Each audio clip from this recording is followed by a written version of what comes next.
in the recent past, plastic has been painted as a villain. Actually, plastic is not a villain. If you recycle it, there is no material better than plastic because it has got immense recyclable capacity. To enhance the barrier properties of the monolayer film, we had to metallize them so that, instead of sticking 6 layers together, we would work with 1 layer and metallize it, and it gets the same barrier properties as a multi-layer film. So we remain continuously on our toes, coming up with better materials. It was the trend in the past, good quality but very high pricing. That just doesn't work. You need a vendor that supplies quickly, gives you good service, and gives you good price.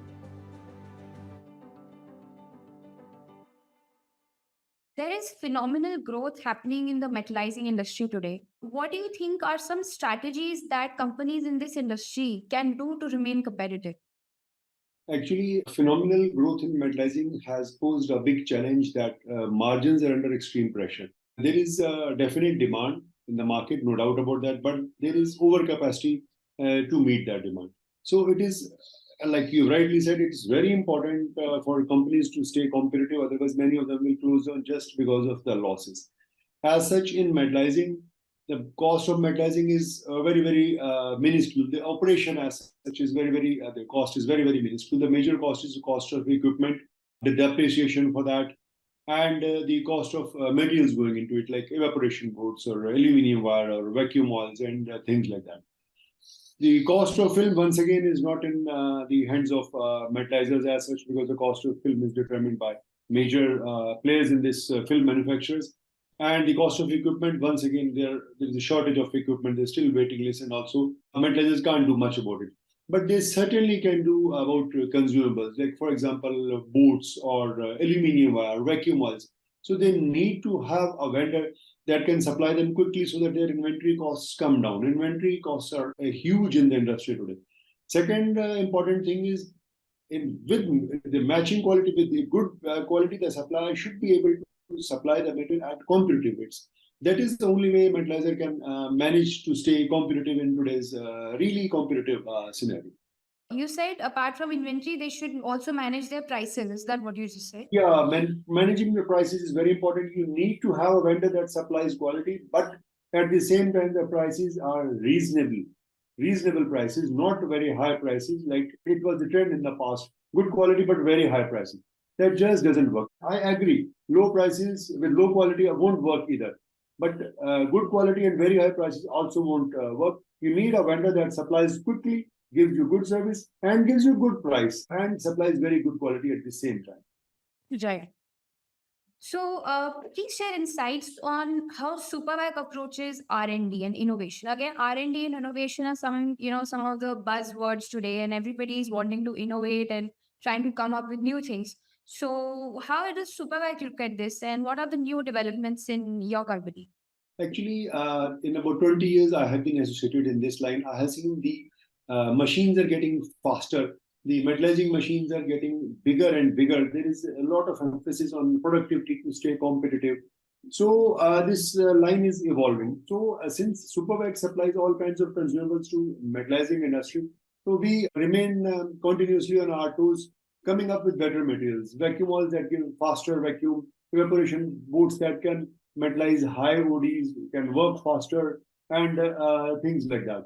For this, the strategy that we follow is we have ties with a lot of labs world over.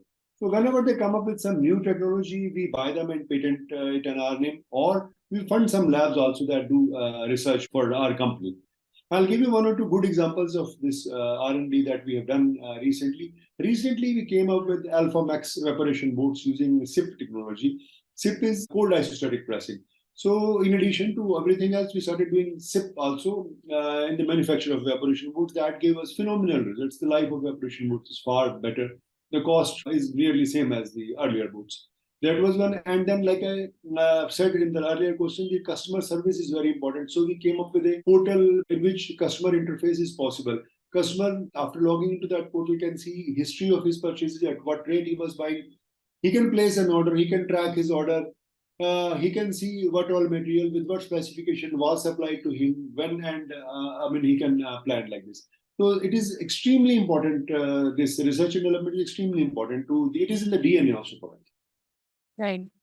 And lastly, I think our discussion will be incomplete if you don't talk about sustainability. Yes, So, right. my question is, now that everybody is talking about sustainability, what are the steps that we in the metallizing industry can take towards reaching our sustainability goals? I'll this elaborate it slightly further. In the recent past, plastic has been painted as a villain. Actually, plastic is not a villain. If you recycle it, there is no material better than plastic because it has got immense recyclable capacity. So what we need to do is move from multi-layer films to monolayer films. Monolayer films that are metallized, and later on we can recycle them.